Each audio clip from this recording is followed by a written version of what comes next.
tanggung itu loh, aqua yang tanggung itu cukup untuk kita berwudu ya. Ya tentu dengan wudhunya yang sempurna pun bisa, apalagi yang cuma rukun-rukunnya saja itu bisa. Usahakan wudhu pakai air, kan di toilet bisa, di kereta itu ada toilet, di bis ada toilet, di transportasi apapun ada toilet. Ya disitulah bawa air yang cukup, ini untuk saya minum, ini untuk saya wudhu, selesai masalah sholat ya. Oke, dan air itu nggak mahal, kecuali kalau anda uh, misalnya air itu langka, satu botol 2 juta misalnya, di Venezuela gitu ya, karena inflasinya begitu tinggi, uang itu dibuang-buang tuh di jalan tuh, karena hampir-hampir tidak bernilai sama sekali. Benda-benda yang sederhana itu harganya jutaan gitu, kalau kalau misalnya di kita gitu, karena inflasinya tinggi. Hari ini kita tidak mengalami seperti itu, alhamdulillah. Air kan murah, terjangkau untuk bisa beli. Pakai air, usahakan wudhu pakai air dulu, karena itu yang utama ya. Kemudian kalau tidak bisa, silahkan tayamum. Tayamumnya itu pakai tanah, pakai debu. Di kereta nggak ada tanah, di bis nggak ada tanah, di pesawat nggak ada tanah. Nempel-nempel ke tembok itu nggak ada debu tanahnya. Berarti itu tayamum dengan itu tidak sah. Tayamum dengan nempel-nempelin tangan ke jok bis, ke ke badan bis, ke badan pesawat gitu ya, ke kabin, itu kan bersih semuanya, nggak ada tanahnya, berarti tidak sah tayamum dengan itu. Caranya bagaimana? Bawa tanah dari rumah, bawa tanah dari rumah. Saya tidak sedang melucu ya, tapi ini betul-betul terjadi. Loh, untuk tayamum itu kan kita nggak perlu tanah 1 hektar atau 1 pot gitu, enggak. Jadi kalau orang-orang tua zaman dulu itu ya, ini juga diajarkan oleh para ulama terdahulu, kalau bepergian jauh, safar ya, itu biasanya bawa bawa buntelan, bawa apa namanya, buntelan, katakanlah kain begitu ya, bawa buntelan itu isinya tanah, tanah yang tohur, tanah yang suci, lagi mensucikan gitu ya. Sedikit saja. Ya kira-kira satu gitu ya, satu buntel, kemudian mereka simpan di ikat pinggangnya gitu, atau di apa namanya, di tas kalau hari ini gitu ya. Hari ini mungkin terlihat aneh ya, tapi ya begitulah kita caranya. Jadi Anda bisa, teman-teman itu bisa pakai botol aqua kecil, ya isi tanah setengahnya saja, itu terlalu banyak masih. Isi secukupnya saja, kemudian nanti ditaruh di apa namanya, di handuk kecil, atau eh, apa sih, kain gitu, kain kain apa, kain lap kecil gitu ya. Sapu tangan, saya mau nyebut sapu tangan susah banget. Dikasih ke sapu tangan, kemudian nanti tinggal tepukkan ke situ, dan apa namanya, tanah ini bisa buat gantian berapa orang gitu bisa ya, asalkan tidak mustakmal, artinya yang sudah nempel di tanah untuk bersuci, nah itu tidak bisa digunakan lagi. Tapi yang nempel di sapu tangan ini, yang masih ada di sapu tangan, itu bisa buat 100 orang, 200 orang, kalau cukup silahkan. Jadi semuanya nempelin ke situ, itu boleh. Itu solusi dari orang-orang zaman dulu tuh. Jadi kalau kemana-mana tuh bawa, bawa sedikit tanah begitu ya, kemudian ini bukan bukan untuk jimat, bukan apa gitu ya, itu justru menunjukkan, saya sudah belajar fikih taharah kok, dan di bis itu nggak bisa saya tayamum, debunya mana, tanahnya mana, di kapal juga demikian, di pesawat apalagi itu nggak ada, maka saya bawa tanah dari rumah. Itu sebagai bentuk pengamalan kita sudah belajar fikih taharah, bagus tuh. Ya cuma nanti keluarga kita kita pahamkan ya, itu nanti kalau belum paham kita bisa ditanya, lo itu ngapain dek, atau itu ngapain kak, kok bawa-bawa tanah gitu ya, buat jimat atau buat apa gitu ya. Jangan, kita terangkan yang seperti itu. Nah itu Eh, solusinya gitu. Emang kalau kalau di apa di jok jok ya pesawat atau apa gitu ya, itu dianggap tidak ada debunya ya, Ustaz? Enggak, at-turab itu tanah ya, untuk tayamum itu tanah. Jadi yang digunakan untuk Hmm, bertayamum itu tanah ya, bukan bukan debu yang nempel di tembok, di apa gitu, enggak. Ya kalau kita anggap debu yang nempel di tembok itu kan juga berasal dari tanah, berarti ya kita bisa bisa tayamum dengan udara kita ini kan, toh udara ini juga pasti ada debu, partikel-partikel kecil yang ada di tanah gitu kan. Berarti kita bisa tayamum dengan menepuk-nepuk udara di depan kita gini, enggak juga, enggak ya. Jadi dengan tanah itu, dengan tanah yang hari ini kita kita lihat itu, jadi tanah ya, tanah bumi gitu ya. Jadi tembok gini tuh nggak ada nih, nggak ada. Jadi gitu, Mbak Khadijah. Paham ya? Jadi bisa bisa diusahakan lah. Tapi tetap yang mudah itu ya tadi tetap dengan wudhu, tetap dengan wudhu, dengan air. Kalau airnya tidak mencukupi untuk seluruh uh, aturan wudhu yang sempurna, ya rukun-rukunnya saja. Rukunnya saja, basuh muka, kemudian tangan sampai siku, mengusap sebagian kepala, kemudian kaki sampai mata kaki. Sekali saja sudah cukup. Kalaupun harus 3 itu sunnah. Nah, itu saya rasa dengan air yang sedikit dan bisa kita upayakan ke toilet, ke WC, itu bisa kok. Allah Ta'ala a'lam. Oke, itu pertanyaan kedua ya. Yang ketiga, soal tadi itu, saya bekerja di sebuah perusahaan yang apa namanya, salah satu produknya itu khamr dan memang hanya dijual kepada ke non muslim saja gitu. Nah, ini menjadi perbedaan para ulama juga. Menjadi perbedaan di antara para ulama. Ada ulama yang mengatakan ya lebih baik Anda tidak bekerja dalam pekerjaan yang seperti itu. Maksudnya akan lebih bagus kalau Anda mencari pekerjaan yang lainnya. Tapi jangan sampai misalnya gini. Anda tiba, wah saya sudah tahu hukumnya, ternyata ada ulama yang bilang tidak boleh. Ya sudah saya keluar dari pekerjaan detik ini juga. Tunggu dulu, nanti bisa jadi ada masalah berikutnya ya. Anda kalau keluar sekarang misalnya, nanti bagaimana dengan perekonomian keluarga Anda? Bagaimana dengan orang-orang yang harus Anda nafkahi? Itu sudah ada covernya belum? Ya kalau sudah ada covernya, silakan saja. Atau sudah ada pandangan untuk pekerjaan yang lebih baik lainnya, yang tidak ada syubhat atau tidak ada ya perasaan was-was begitu, silakan saja. Itu justru yang lebih baik, itu justru yang lebih berkah begitu kira-kira. Itu yang pertama. Jadi memang ada para ulama yang mengatakan ini nggak boleh nih, ya. Kenapa? Wala ta'awanu 'alal itsmi wal udwan. Janganlah kamu itu uh, saling tolong menolong atau saling membantu dalam hal keburukan dan permusuhan. Nah, ini kita memproduksi homer. Meskipun homernya itu untuk orang orang kafir gitu lah, katakanlah ya, untuk orang kafir. Mereka kan juga menganggap ini halal. Tetapi kita sebagai muslim ini kan produk produk najis nih. Kata Nabi itu sesuatu yang najis itu tidak boleh diperjualbelikan.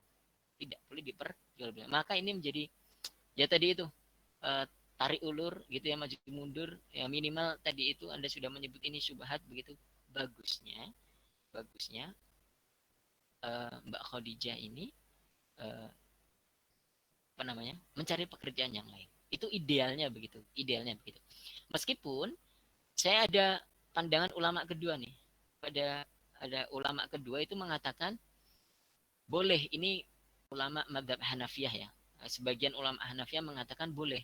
Ya meskipun Anda dalam konteks ini perusahaan Anda memproduksi khamr, tetapi pekerjaan Anda itu kan bukan memproduksi khamrnya, tetapi jasanya yang digaji oleh perusahaan Anda itu dibayar atas jasa Anda gitu ya. Jadi jasa Anda itu ain pekerjaannya itu halal ya. Jadi pekerjaannya itu halal meskipun produknya itu haram. Bisa dibedakan ya. Contoh, saya kasih contoh lain. Ada orang kerja arsitek, katakanlah arsitek atau eh, kontraktor atau tukang bangunan gitu ya. Ini kan halal nih. Tetapi dia diminta untuk membangun gereja. Dia diminta untuk membangun gereja. Nah, kan mirip ya. Dia diminta untuk bangun gereja. Ya, Anda kan seorang pegawai bangunan nih, tolong bangunkan saya gereja gitu ya. Atau Anda arsitek, rancangkan kepada saya gereja begitu. Nah, menurut pendapat ulama yang pertama tadi, nggak boleh tuh. Nggak boleh Anda menerima itu. Karena itu termasuk ta'awanu alal ithmi wal udwan, saling menolong dalam keburukan dan permusuhan. Anda bangun gereja, gereja itu tempat Allah itu disekutukan. Lah kok malah Anda itu bangun gereja gitu ya? Itu nggak boleh, haram pakai banget, maka nggak boleh diterima pekerjaan itu. Itu satu pendapat ulama yang saya katakan tadi itu. Nah, tetapi menurut sebagian pendapat ulama Hanafiyah, pendapat yang kedua ini yang saya bilang tadi itu, Anda tetap dibolehkan seperti itu.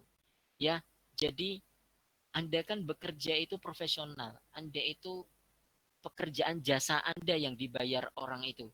Ya, mau nanti rumah itu mau dipakai sebagai gereja, mau dipakai sebagai markas penyamun katakanlah, rumah itu mau dipakai sebagai gudang narkoba katakanlah, itu urusan mereka. Itu urusan mereka. Yang penting pekerjaan Anda ini halal. Yang penting pekerjaan Anda ini halal. Nah, gitu ya. Nah, para ulama Hanafiyah ini pendapatnya seperti itu. Jadi ain pekerjaannya itu, jenis pekerjaannya itu halal kok ya. Saya arsitek, saya kontraktor atau saya tukang bangunan, yang bangun rumah itu sudah menjadi pekerjaan saya dan itu halal. Mau rumah ini dipakai untuk tadi itu ya gudang narkoba, gudang homer atau dibikin gereja itu bukan urusan saya. Ini pekerjaan saya profesional ini.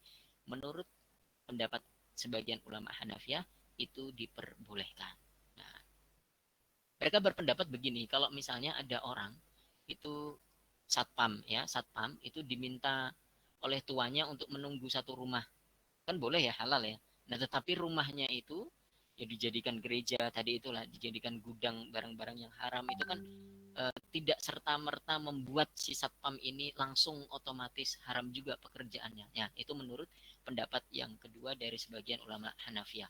Wallahu taala alam. Nanti saya carikan lagi uh, fatwa yang barangkali lebih lebih eksplisit tentang hal itu. Tetapi sementara ini begitu jawaban saya. Saya carikan dari para ulama yang sudah membahasnya. Wallahu taala alam. Begitu Mbak Khadijah. Baik Ustadz, terima kasih Sama-sama. atas jawabannya Oke. dan penjelasannya. Baik, teman-teman, ini sudah hampir jam 9. Mau sebentar ya. Saya lanjutkan. Kalau PowerPoint saya, oh ini pas sih, maksudnya pas pas pas jeda subjudul gitu ya. Apakah alkohol itu khamr atau bukan? Ini pas jeda subjudul ini.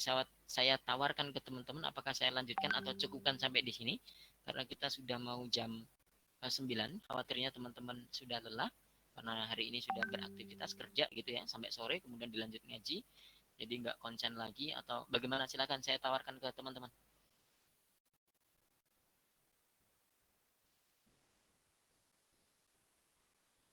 Nggak perlu sungkan, kalau mau sudah ya sudah.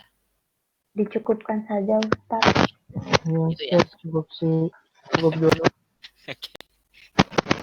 Gitu. Yang lain setuju juga, Mas Dani? Baru terdengar kresek-kreseknya ini, suaranya belum. Iya, sorry Stas. Ada apa namanya? Kadang nggak fokus, maaf. Oh, nah sudah, Mas Dani saya sudah nggak fokus, itu artinya tandanya ya sudah capek begitu kira-kira. Teman-teman, saya cukupkan dulu sampai sini ya. Insya Allah nanti saya rapikan lagi PowerPoint-nya, karena ini saya baru ya itu tadi comot dari PowerPoint saya yang di mana copot, belum rapi, template-nya belum rapi. Nanti saya rapikan lagi, saya tambahkan informasi-informasi lagi. Terima kasih waktunya untuk malam hari ini. Mohon maaf sekali. Mudah-mudahan di pertemuan berikutnya saya bisa on time di Ahad pertama. Ahad pertama setiap bulannya jam 4 sampai jam 6 sore. Mudah-mudahan itu saya bisa lagi. Saya mohon maaf sekali karena kemarin juga tidak bisa begitu. Terima kasih atas perhatiannya teman-teman. Mudah-mudahan ini menjadi ilmu yang bermanfaat bagi kita semua. Jangan lupa, jangan biarkan informasi atau pelajaran yang sudah kita capek-capek pelajari ini mengendap begitu begitu saja, numpuk di catatan saja, numpuk di laptop saja, ya tanpa pernah dibongkar, tanpa pernah dipraktekkan. Jangan sampai seperti itu. Tetap kita kulik-kulik, tetap kita cari jawaban-jawaban. Atau nanti saya barangkali, saya kan selama ini nggak pernah ngasih PR ya. Atau nanti saya kasih ya tugas lah katakanlah begitu, satu atau dua pertanyaan untuk bisa memurojaah teman-teman. Kalau tidak memberatkan gitu. Ya nanti saya bisa komunikasi dengan Mbak Ketum, Mbak Nisa begitu. Nanti teman-teman bisa biar cepat arahnya ya. Ya, saya ke Mbak Nisa ke teman-teman semuanya gitu. Baik. Saya cukupkan. Mudah-mudahan ada manfaatnya. Kita tutup dengan doa kafaratul majlis. Subhanakallahumma bihamdika asyhadu an la ilaha illa anta astaghfiruka wa atubu ilaik. Allahumma علمنا ما ينفعنا وانفعنا بما علمتنا وزدنا ilman nafi'an ya rabbal alamin. Amin amin ya rabbal alamin. Saya balikkan lagi ke, silakan Mas Arido atau Mas Dani, silakan.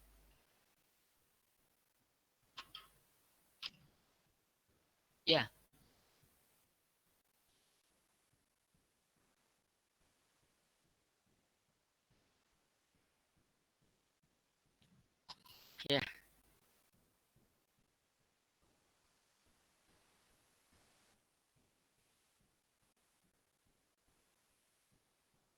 Ya, silakan.